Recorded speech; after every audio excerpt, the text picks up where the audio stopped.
let me do this. Awesome, cool. Oh, well, it's so wonderful to be talking to you both. Of course, I'm Dr. Elise Stephenson from Social Good Outpost and also from Griffith University. I'm a researcher, but I'm also an entrepreneur. And as I was just discussing, this program is coming to its finale. And we really wanted to capture the voices and the experiences and the ideas of young entrepreneurs who are really doing awesome things in our region. So super excited to be with Wilson and Angel from the Philippines. And thank you both so much for joining us for this roundtable. Thank you and congratulations. Thank you. It's our pleasure. Thank you. Well, I would just love to kick it off by actually hearing from the both of you. What is it that you actually do? What are the enterprises that you run? Tell us everything about them. How long have you been running them? What does it look like? What do you do? And I'll let either of you start. So Wilson, if you've got it all prepared, you're welcome to go. Otherwise, Angel. Okay, you can go. For me, I would like to share a video because basically this is the summary of the brand and then what I'm doing with our different ethno-linguistic communities. Yes. So wait, I'm gonna share my screen. Oh, can you allow me to share my screen? Oh yeah, I absolutely can. Thank you. Okay.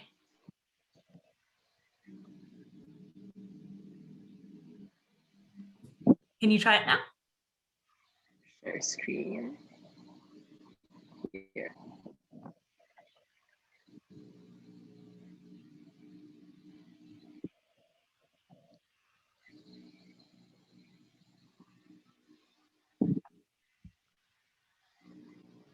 We can't hear it. I mean, I can't. Oh yeah, I also can't hear it. Can you hear anything? Sorry. No. Oh wait, I think I should put off the. Yeah, I think there is an option for sharing with the sound, but it never crossed my mind to be working in the fashion industry, as I always wanted to do something else. I have always been fascinated in this. I'm just gonna start it. Sorry. I'm Wilson Limon. I'm the creative director of NIñOFRANCO. I grew up surrounded with fashion. My grandmother is a South dressmaker, and my uncle is a fashion designer. Both I look up to. But it never crossed my mind to be working in the fashion industry, as I always wanted to do something else. I have always been fascinated in the play of lines, and I found the avenue to explore them when I studied architecture. But eventually, fashion was still knocking on my doors. I knew there were risks, and I gladly took the risks of giving fashion a chance.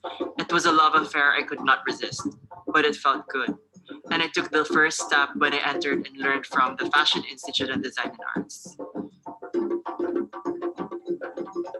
The road wasn't easy, but I expected them and kept my head held high. I started out small, searching for my niche, but I thought it was not enough. I needed to know more, I needed to learn more, I needed to be more. And Philippine Women's College was the answer to this need. I learned whatever I needed to learn, the ropes of the industry. I met a lot of people who became friends. Friends turned to mentors, collaborators into an ever source of inspiration and motivation. Busy season came and I discovered the beauty of ethno-linguistic craftsmanship. It was the eureka moment I've been waiting for. It was love at first sight. I dived deep into the Wagobo Tagabawa and its culture to make a cohesive collection. It was an eye-opener to discover their hardly unsung art and heritage. This inspiration bore the Manata collection. It was awarded the best material manipulation, and the overwhelming response of the audience was immense.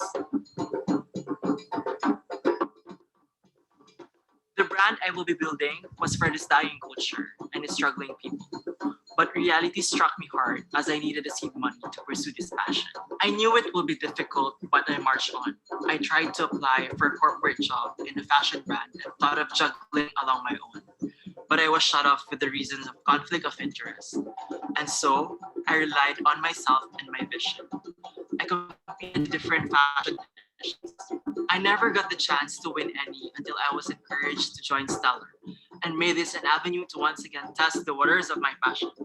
It was my gut feel that I needed to collaborate with the Tiboli tribe to create my collection for the competition. This was when I discovered the power of the Tiboli's craftsmanship. After fusing the modern with the tradition, the Tibolis and I were able to create a collection that goes beyond gender and norms and named it Genderless World. And there it was, our first win, which we then used this milestone as a startup for my brand, NIñOFRANCO. I spent the time building NIñOFRANCO in a constant discovery of translating ethnic and contemporary fashion. But the visual aesthetic of these creations was not enough to fill in my sense of purpose. I wanted NIñOFRANCO to have depth and reason to grow into a relevant brand. And so I looked hard enough to see the hard work put by the women who helped me create these pieces. Women who made sure their culture and art live on to the modern age. I went to see it for myself. I started with the first two communities I partnered with, the Bagobo Tagabawas and Tibolis. They were living hard and hardly living, but they still gave. They welcomed with open arms. Slowly, I gained their trust and forged a partnership I knew will last. NIñOFRANCO slowly got its recognition and was featured in different media. Different brands were noticing my purpose and partnered with us. I became Mindanao Trade Expo's member of the Board of Trustees and worked with the Department of Trade and Industry to empower women and communities. And was invited by Marco Polo to have NIñOFRANCO's first ever trunk show. I made sure to make these so an opportunity for my partner communities to get their share of limelight. I requested my existing and recent partners, the Tagacaulos, Blaans, Tiboli, and Bagobo, to show themselves and be proud of what they have done. That we took the Filipino culture to the 21st century and give us a sense of pride with their talents. This becomes my pride as a creative director. This is my pride as a Filipino. This is my pride as a human. To share my sense of purpose and fulfillment with the people who shared with the struggle of finding and fighting for it. Thus, NIñOFRANCO gives meaning to purposeful collaboration. A purpose that gives joy to a child. A purpose that gives living to a family. A sustenance to a community. But this purpose cannot be done alone. That's why we partnered with organizations such as Wimler Philippines to fortify this purpose and expand the reach to other communities. This is what NIñOFRANCO is all about. We find the parallel path to sustainable creativity and livelihood. We collaborate, we share, and we find equity. I envision NIñOFRANCO as a social enterprise getting the best of both worlds, enjoying mine and my partner community's creative freedom while making sure they have self-sufficiency, food on their plates, books to read, and homes to live, that most of us took for granted. As they start a new decade, pushing hard, preserving cultures, and maximize my capability in helping new and existing communities. I want to give these communities the social integration that we are enjoying in this modern age and uplift their lives better, because there's nothing more fulfilling than someone to hope to live and dream for a better life.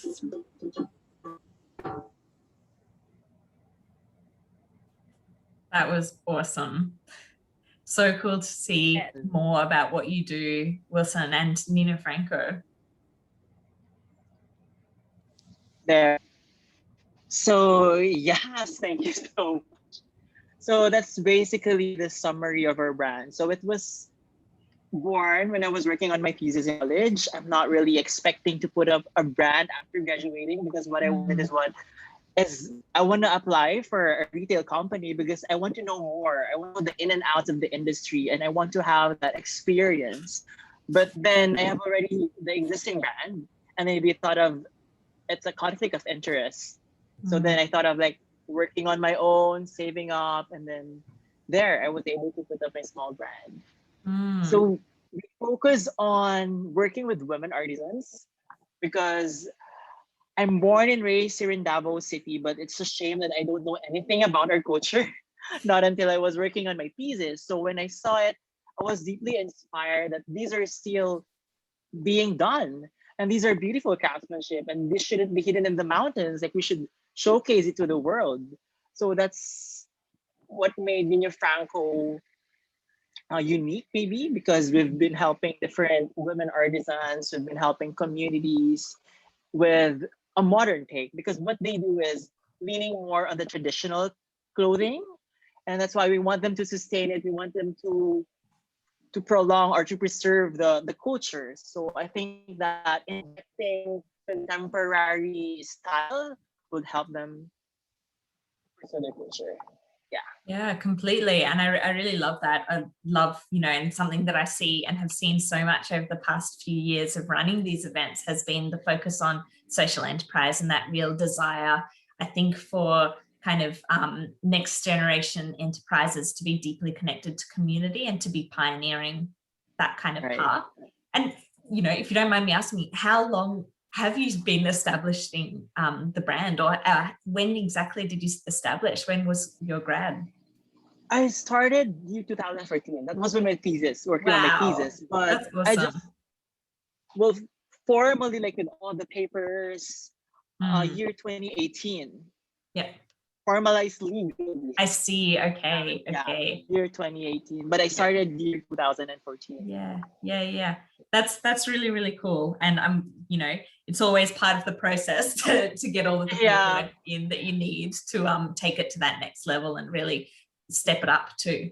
And to be honest, I'm not really that inclined in the business side of it. I think that it's just my gut feel and then my passion. Like I really don't know like the proper thing to do this and to do that.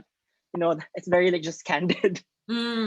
That's fair enough, because so much of business is a practiced thing. It's kind of as you go and you accumulate the experience really more than anything.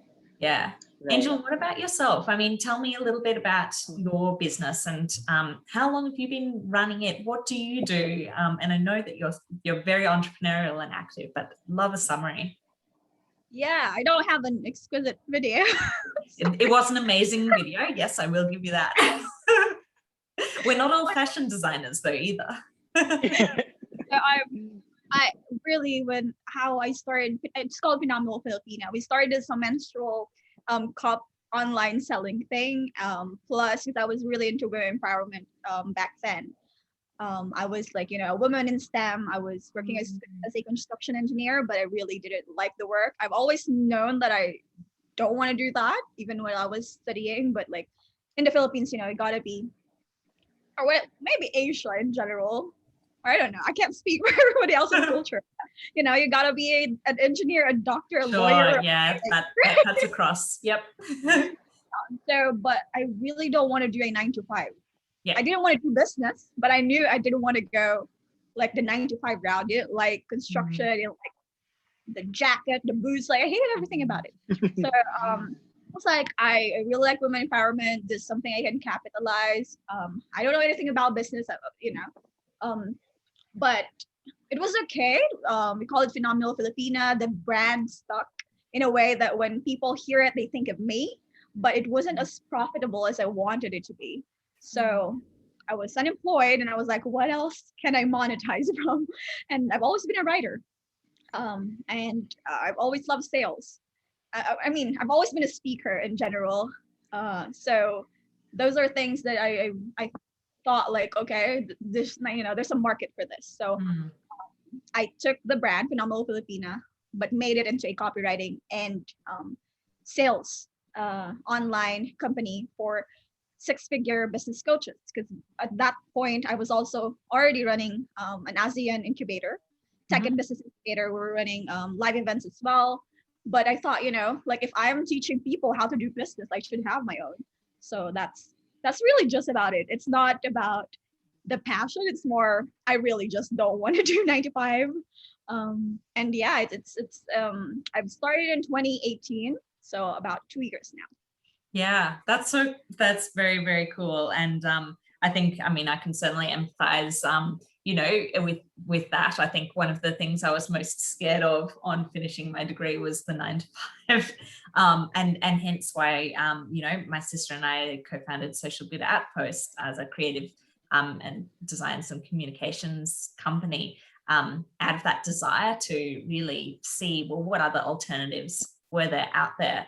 And I mean, both of you have mentioned that kind of, that that desire to do something different, but also to, I guess, to reinvent. We don't actually need to follow the same paths. For both of you, given you started a few years pre-pandemic, what has it been like during COVID? How has that changed the way that you've done things? And Angel, it sounds like yours is mostly an e-commerce kind of business. It's mostly digital. Is that right? Yeah. So when people ask, and it's not a brick and mortar business, I wouldn't have, COVID is bad, but it was so good for my business. It's like everyone's rushing online. Yeah. So, there's where that's a new gold. Online is where the new gold is. So it's actually 10 times our revenue.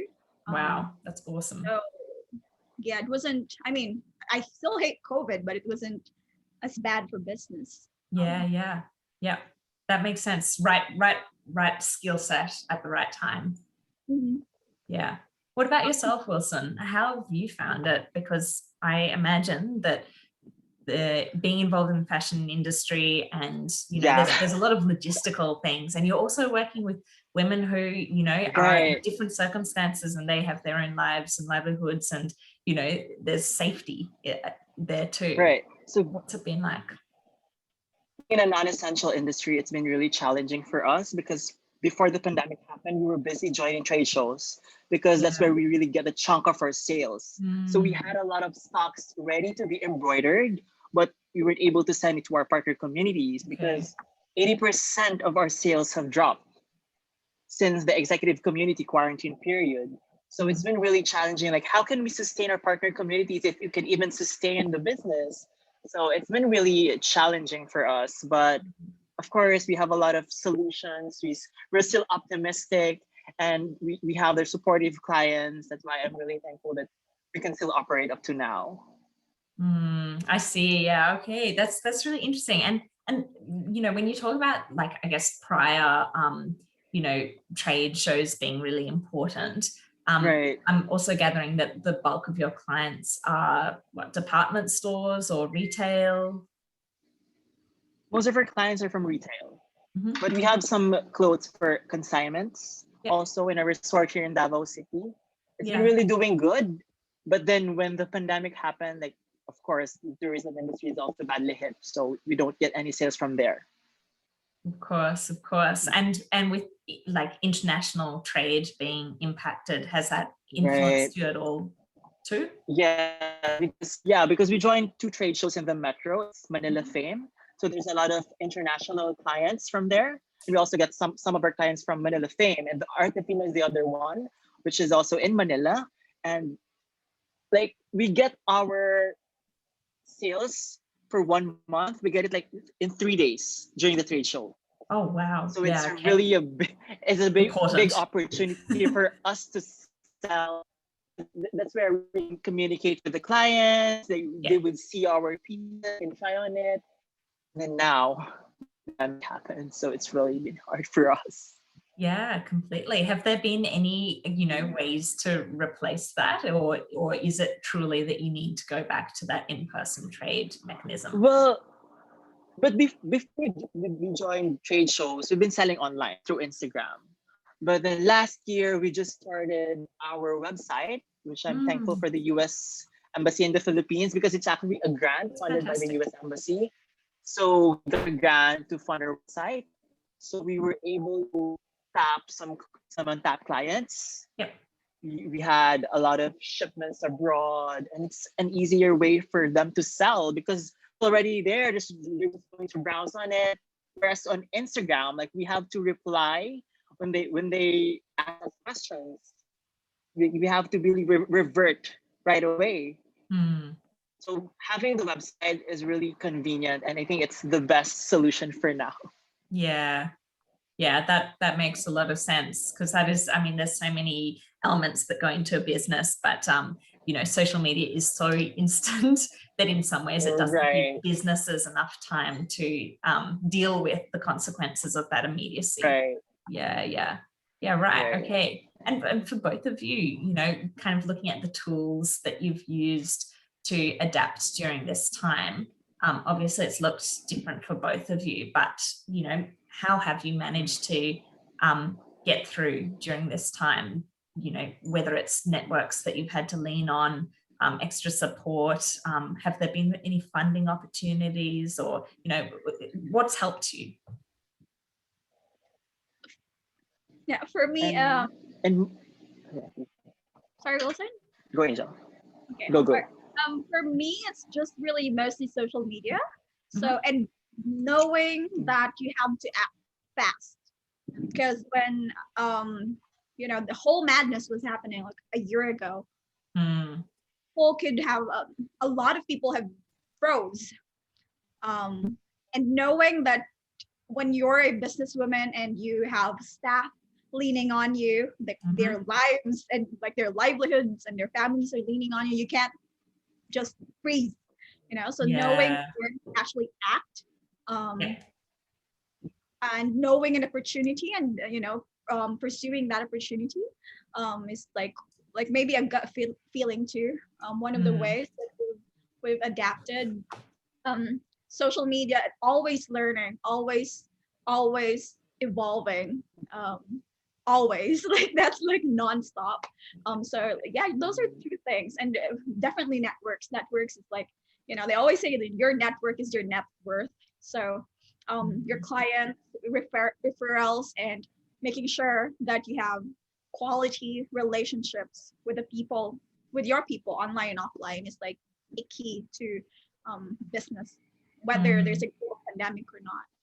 Yeah, completely. Interesting, you know, talking about kind of your employees and those you work with, you know, and kind of, I guess, being in the space too of, you know, very much, you know, speaking from my own experience, certainly, you know, kind of learning on the job. You know, has there been any support or any people or tools you've lent on to be able to know how do you actually support people through that time too? Because it's actually not just doing business, but also supporting employees through what is actually a very traumatic time, and potentially, you know, depending on where you are in the world and the circumstances of COVID, you know, it's actually a big health concern as well. You know, how was dealing with that, or how is dealing with that? Yeah, there's no manual for it. Yeah. You just have to know. So that's like the difference between being someone who's employed and having your own business. Because when you're employed, someone's gonna take care of me, you know. Boss gotta give me something. But when you're actually the boss, you gotta take care of people. So you make sure that first and foremost, you make sure, okay, the business needs to actually stay afloat so that I can still feed these people, not just myself. And that's like a big, you know, it's more, yes, more power, because you don't have to do 9 to 5. You don't have to deal with bosses you don't want to be dealing with, but you're also responsible for actual lives. Yeah. A big thing. And you don't have to go into business thinking of that. I don't think anyone's, you know, wants to go to business. Like, you want to take care of other people. But I'm so fortunate to have really good staff members. My online business manager, she's one of my best friends, and actually started with me when the business was only earning 200 USD a month. And she stuck with me throughout, you know, like until we hit that 6-figure month. So I'm just really fortunate to have each and every one of them.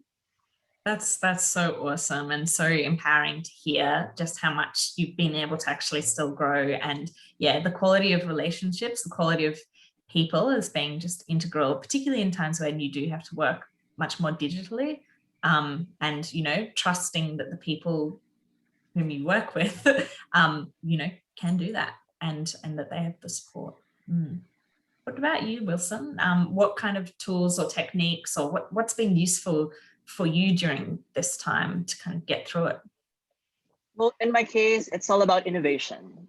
So we thought of selling something that is currently in demand to keep us going. So something that we thought people need right now. So the masks. So we thought of creating collections of we call it the Mask of Hope. So we incorporate traditional craftsmanship on the masks so that we're still grounded with our aesthetics. So we were able to help different communities. And then the Embassy of Canada noticed our collaborations with the partner community. So we also had partnerships with them. They commissioned us to make 250 face masks for their, I think it's going to be a giveaway for their stakeholders. Oh, that's awesome. So yeah, that's really a great opportunity for us. It also helped our partner community sustain their livelihood. Totally. Yeah. Yeah, that's so fascinating. And, you know, how did you go about doing all of that? I guess word of mouth, I suppose, or was it? Yeah. Yeah, word of mouth. And we also knew someone from the embassy. I think we're friends on Facebook. That's why she saw me posting about it, and then that's why she thought, why not get it as their token? Yeah. So there's a lot also of like events, online events, where then they contact me and they ask me for tokens. So that's why I offer. Hey, we have masks here, and then people need the masks, and it's something new, something creative, something that shows our culture. So it's currently in demand. That's very cool. And I think it's the kind of combination of, you know, of course there's the functional need, but there's the story that goes with it and the relevance for the moment. That's very, very cool. So being innovative is really the key right now, especially if you're in the fashion industry. You're a non-essential industry, so you need to think of ways. You could argue you're very essential, actually. I've been also creating scrub suits with hand embroidery details. So we also have a lot of doctor clients. So it's been really doing good. Oh, that's so cool. That's so cool to hear. Yeah. And for both of you, kind of, I guess, coming out of this and looking forward, you're both, I mean, if we talk about formalized business, you're both roughly 3-ish years. Wilson, you're a bit further in terms of the, you know, working on that project since 2013, 14.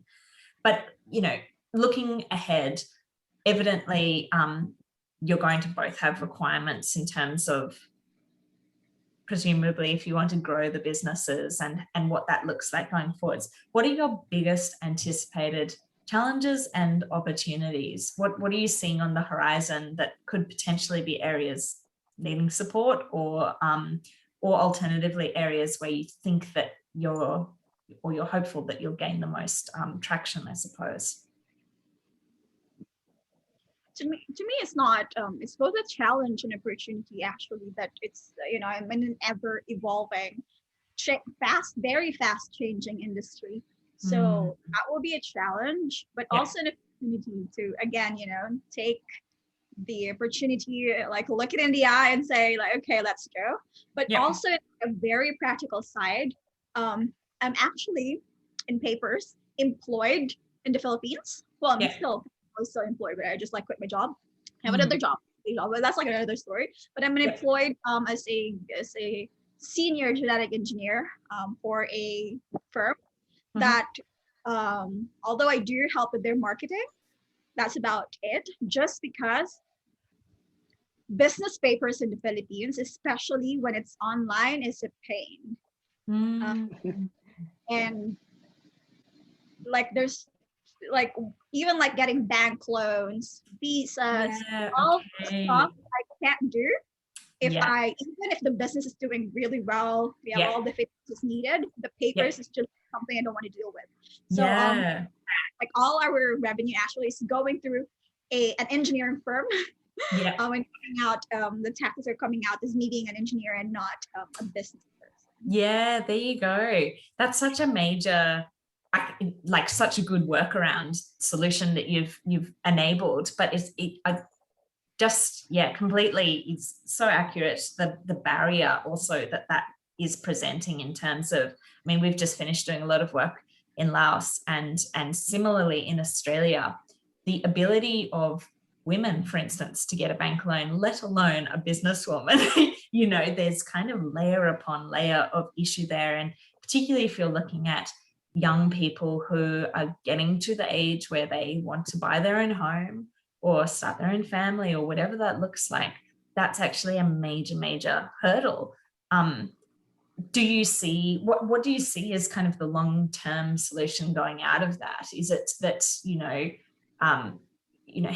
how could that be changed, I suppose, to support, because you're not the only one going through this, what would actually support someone who is a young entrepreneur in your position? Yeah, I think it's so hard because I've recently purchased like properties just because I know like it's just a good investment. Yep. And I was going through all the interviews and stuff. I could all the bank statements and stuff, but when I was doing it, they couldn't understand where the money was coming from. And it's so hard to make people who do not know the industry even exists Of understand. course. When they don't understand something, Yeah. they just assume it's either a lie or like I don't know. So it's really hard. I just did just because it's what I think like our society, especially in the Philippines, still has like a long way to go in terms of understanding how the digital, we just recently actually had like digital banks. That wasn't a thing 2 years Gotcha. ago. So we're still a long way from, it needs a systematic change. Yeah. So I don't know how, I don't know, like I stopped actually trying to solve all the problems of the Philippines. Yeah. And just like, as I grew older in here, I knew that I need to play the systems game in order to actually impact more lives than going against it all the time. So yeah, that's so the short answer is I wouldn't know.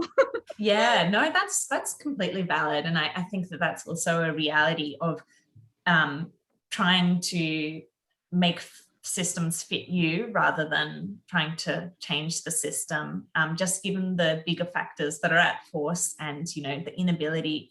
I mean, I work in an area of policy change. I work with government all of the time, but the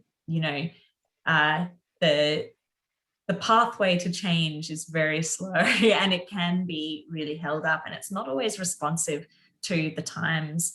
And certainly during COVID, of course, some things have had to move very quickly, but other things, I know we're still working on, for instance, how would we, is there a separate corporate business structure we could introduce for social enterprises, for instance, because, well, do they get taxed the same as everyone else? Or maybe they don't need to be. Maybe there is a different way that we can do that legal structure, but we still haven't got that in Australia, and that has been advocated for decades. So it's certainly a process, and very, I think, common that to work around it is probably the best way forwards. What about you, Wilson? Looking forward, what do you see as kind of your biggest barriers to growth, or what are you most concerned about when it comes to some of these considerations of business growth? I think number one would be competition in the digital platform, because I've seen a lot of upcoming brands really good in marketing. And then I think of how can we set ourselves apart from others? So we need to think of new ways, especially on how we present our brand online, because to be honest, I'm really not good at it. We outsource a different company to do it for us. So I think I need to work on how to really present our brand online, because that's the thing now. Social media has a big impact to our brand or to any other brand, because that's how you sell your pieces. And I think on how we can expand the volume of our production, that's also challenging for us in years, maybe, because of course the logistics and the demand, we still don't know the effect of the pandemic and how many years will last. So and the decreasing number of artisans, because we need to have this new generation of artisans, because most of the young generations are really not into it anymore. And I hope that the government here in the Philippines will really focus on strengthening, doing workshops or anything just to help them keep that fire burning, to know more of their culture. So I think those are the things that I'm concerned about. That's really tricky too, because that's again going to, how do we ensure amongst our, very diverse region, even within Australia, we just have such a diverse cultural, fabric to society. how do you ensure that you can keep those traditions alive, and that there's also, you know, obviously there's a financial imperative because we are talking about people's livelihoods, and it's not just you know, keeping culture alive for the sake of it. You know, there's also, we've got to be able to incorporate that into, or people still need to live and eat, you know, all of the rest. That's super interesting and tricky. And, you know, I've seen in entrepreneurs in other areas, you know, build up different programs to do it, but it also, you know, relies on having the scale of operations that you can support, you know, training and mentoring, and you know, at the end of the day, that is a job bigger than just one business to be able to do. Right. Correct. And what about your goals looking forwards? Like for both of you, where do you see your businesses going? Do you see these current businesses that you've got, do you think that they will be the ones that you keep doing forever on into the future? Do you see that maybe changing? What's your dream for NIñOFRANCO, and Angel, for your business? Where would you like to see it go? Billion-dollar company, or happy keeping it small scale? Yeah, I always say, like, I don't want to be a multimillionaire. I'm okay with just, you know, business is just a tool to a lifestyle I want to live and to the impact I want to give to the community. So really, I want to give more jobs to the Filipino people with money they couldn't get in the Philippines, so that they can afford the life that they want to live too. Because although, like, you know, it's also almost taboo in here to talk about money, but really it's like, it's also just a tool to be able to, you know, afford the life you want to live, give more to the people, to your family, to your friends, and impact more lives. That to me is like the core of why I'm doing this, to be able to live anywhere and nowhere comfortably, especially with my passport. That would have been really hard. Even if, like, I was the highest ranking engineer in whatever big company in the Philippines, I wouldn't be getting the amount of money I'm getting in my business now. And that would have been really hard to, and now I'm actually planning to, because of COVID, I'm actually planning in summer to get out of the country and travel again. So I want to sustain that lifestyle while still giving, while still supporting and giving jobs to Filipino people. And also we've very recently branched out into a travel assistance kind of service. So and also this year, hopefully we're gonna go through Airbnbs as well. So I'm always wanting to diversify Phenomenal Filipina, and where it's not just one thing, because as we've seen, you know, what COVID taught me is that no industry is safe. So it's really good to diversify, just to make sure that, again, it's really, really important to me that I support the livelihood of my people, and I support the life I want to live. Yeah. I love that. That's such beautiful words of wisdom there too, like business being a tool for the lifestyle you want to live. And I think that's such to me, that's what sums up young entrepreneurship in our region, but probably more globally too, is really that. And, you know, I think it taps into so many other things, such as, you know, the fact that we do actually have so many more options. Now we are quite interconnected and global as a society, whereas societies, and it's also, you know, we don't necessarily want to follow the path of those who've come before us, and we actually see a better path forward. So that's super cool. And I love the kind of attachment back to supporting Filipinos though too, and particularly Filipino women, it seems. Do you currently have international clients, or is this something you'd be looking to get?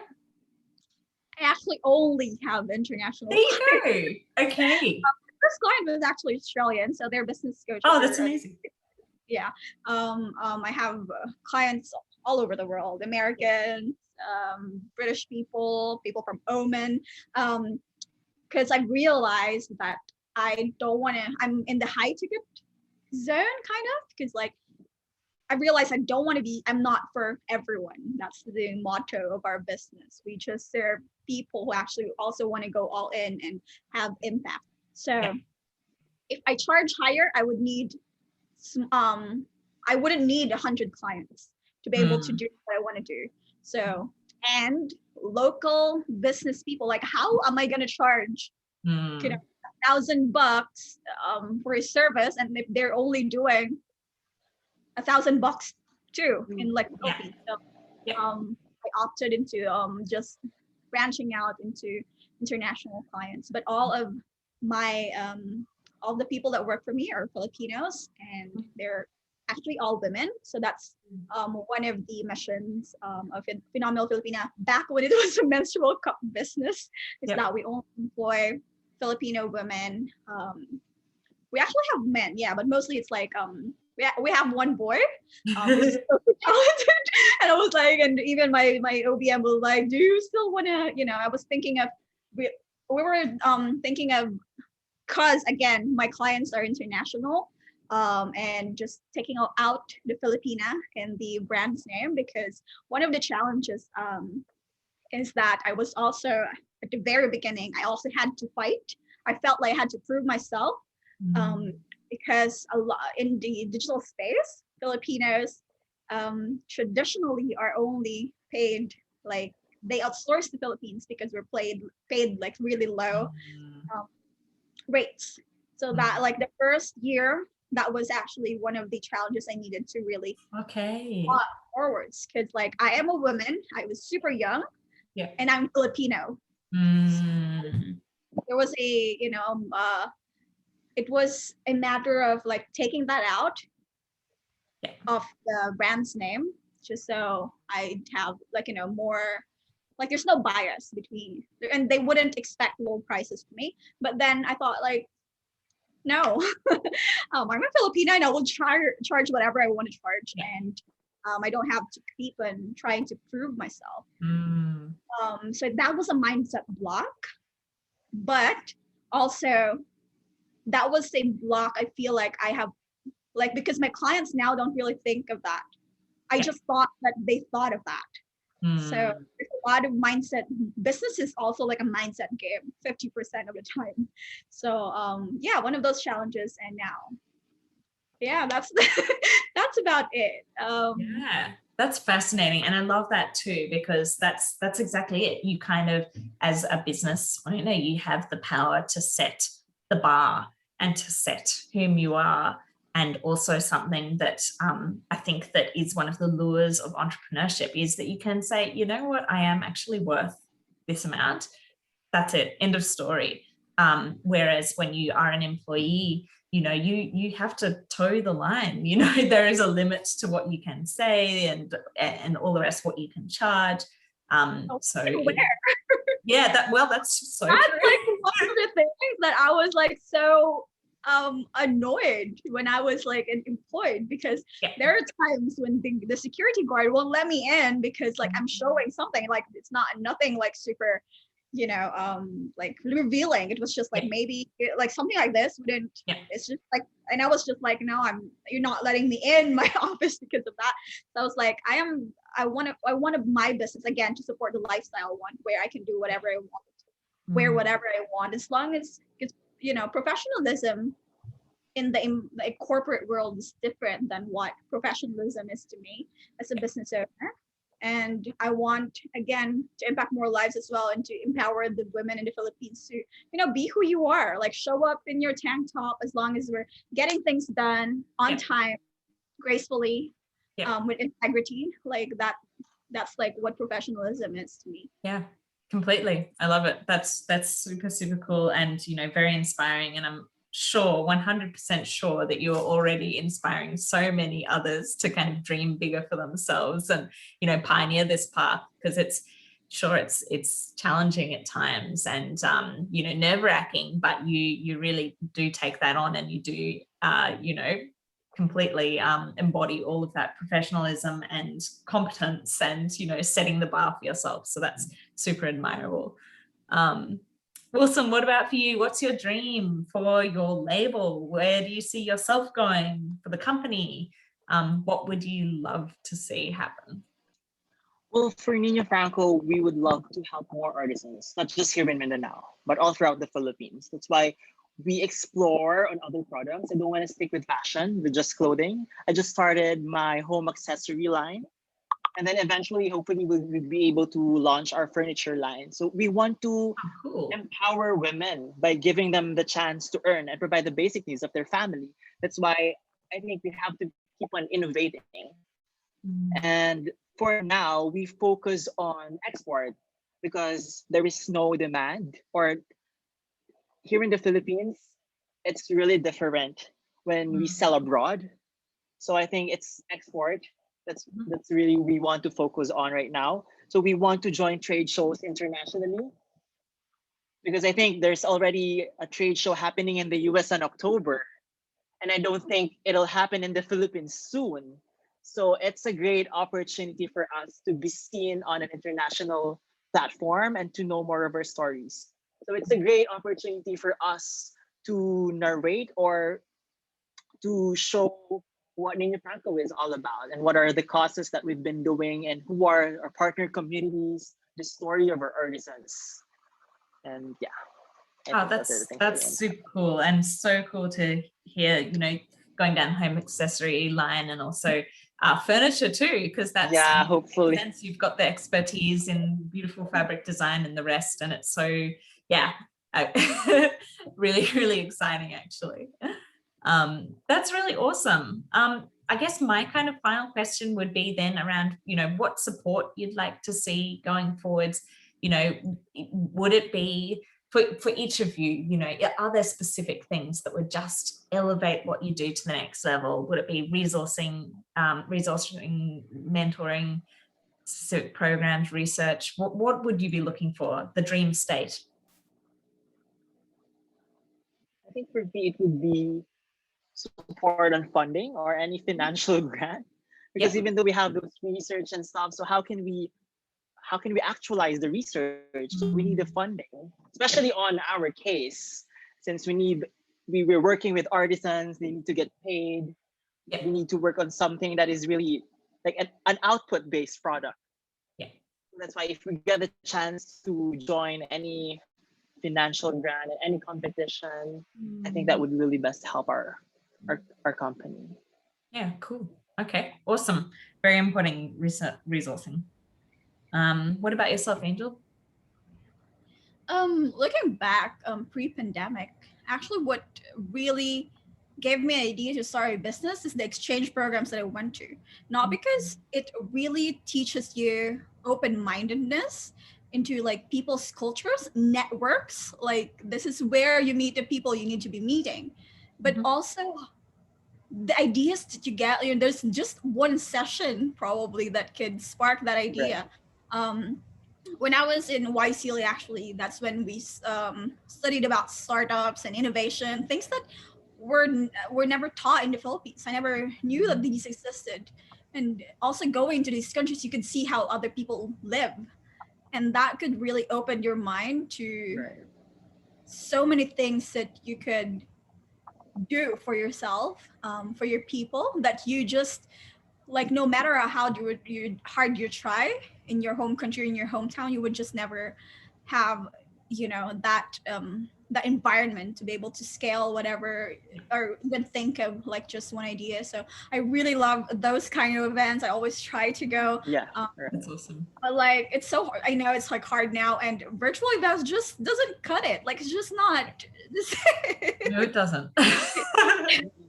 There's no food. So that's important.